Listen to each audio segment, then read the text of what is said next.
Hello guys, welcome back to my channel.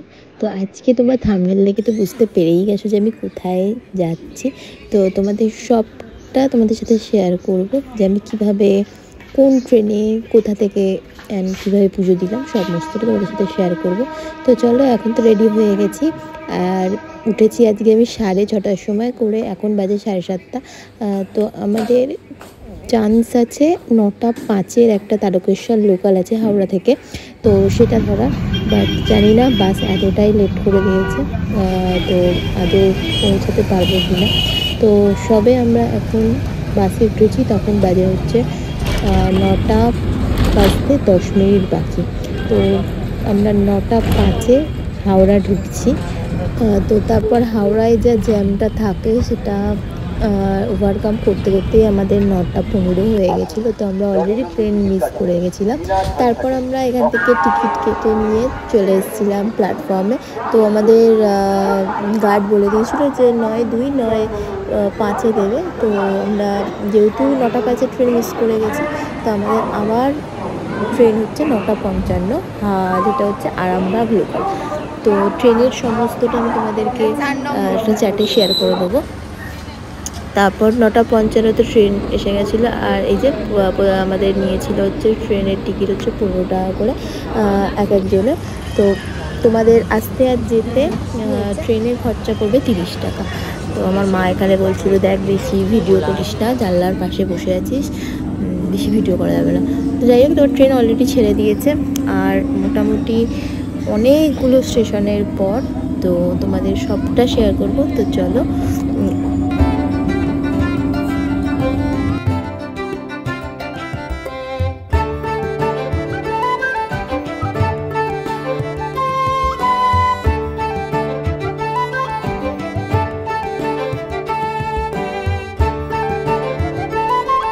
তারপর ট্রেনে যেতে যেতে একটা পুচকের সাথে আমাদের দেখা হয়ে গেছিলো।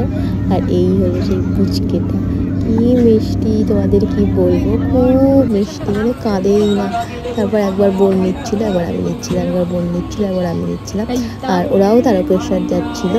তো এই ট্রেনটার মোটামুটি অনেকেই তারকেশ্বর, আমরা যে কামরাটায় উঠেছিলাম অনেকেই তারকেশ্বর যাচ্ছিলো। তো তারপর এখানে যেতে যেতে দেখো কি সুন্দর পরিবেশটা, দারুণ এনজয় করছিলাম। তো আমরা পৌঁছে গেছি হচ্ছে লোকনাথে। আর লোকনাথের পরের স্টপেজটাই হচ্ছে তোমাদের তারকেশ্বর। লোকনাথ আমরা যখন ছিলাম তখন বাজে হচ্ছে 11:16 কি 17। আর আমাদের তারকেশ্বর পৌঁছাতে লেগেছিলো হচ্ছে তোমাদের 11:21। আমরা তারকেশ্বর নেমে গেছি। আর নেবেই তোমরা প্রচুর প্রচুর পান্ডা পাবে, মানে স্টেশনেই দাঁড়িয়ে আছে এরকম। তো তোমাকে দেখে বুঝে একটু ঠিক করতে হবে। আমাদের যেহেতু পুজো দেওয়ার ছিল, তাই আমাদের একটা ঘর নেওয়ারই ছিল। তা মোটামুটি আমার মনে হয় ওখানে যারাই যাবে তাদের একটা ঘর নিতেই হবে।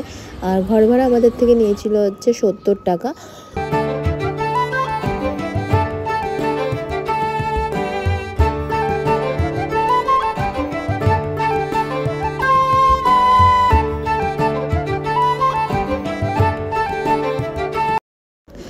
পুজোর সমস্ত জিনিস ভেতর থেকে নেব। আর এখান থেকে মা নিয়ে নিয়েছিল 5 রকম ফল।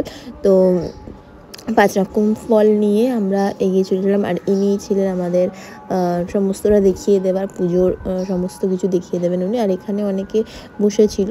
তো যাই হোক, তারপর ভেতর দিয়ে গিয়ে উনি সমস্তটা আমাদের গাইড করে দিচ্ছিল, যে ওনারাই তোমাদের সমস্তটা গাইড করে দেবে কীভাবে পুজো দিতে হবে, কোথা থেকে ডালা কিনতে হবে, লাইনে দাঁড়াতে হবে, সমস্ত কিছু। তারপর আমি ওখানে গিয়ে কোনো ক্লিপ নিতে পারিনি, কারণ ভেতরে ক্যামেরা অ্যালাউড ছিল না। তো তারপর পুজো দিয়ে চলে এসেছিলাম একটা হোটেলে খেতে। আর খেয়ে নিয়েছিলাম ভাত, ডাল, আলু ভাজা, পাঁপড় ভাজা, পটলের দোরমা, আলু পোস্ত। আর পুরো প্লেটটার দাম নিয়ে নিয়েছিল হচ্ছে 60। তারপর ওখান থেকে বেরিয়ে আমরা চলে গেছিলাম স্টেশনে। তারপর ওখান থেকে বেরিয়ে বাড়ি। ভিডিওটা যদি ভালো লেগে থাকে তাহলে প্লিজ চ্যানেলটা সাবস্ক্রাইব।